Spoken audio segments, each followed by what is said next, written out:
आसमान से ऐलई आसमान से ऐलई भैया जो एगो जान सन परी। डीजे रंजन सत्यम सांवरिया रिकॉर्डिंग स्टूडियो। कुंभ के मेला में चर्चा होई छे इनके हर घड़ी। कुंभ के मेला में चर्चा होई छे इनके हर घड़ी। आसमान से यो आसमान से ऐलई भैया यो एगो जान सन परी।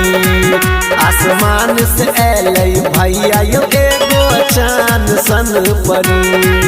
आसमान से ऐलई भैया जो एगो जान सन परी। डीजे रंजन आसमान से ऐलई भैया जो एगो आँख छै नीला नीला अंबर समान यो। घुर घुर क जाय छै खाली ओकर पर ध्यान यो। बुझलिए आँख छै नीला नीला अंबर समान यो। घुर घुर क जाय छै खाली ओकर पर ध्यान यो। राइते भर में वायरल भेलै शुभ घड़ी। राइते भर में वायरल भेलै शुभ घड़ी। आसमान से यो आसमान से ऐलई भैया यो एगो जान सन परी।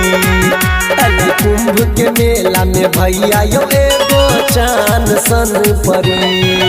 आसमान से ऐलई भैया जो एगो जान सन परी। डीजे रंजन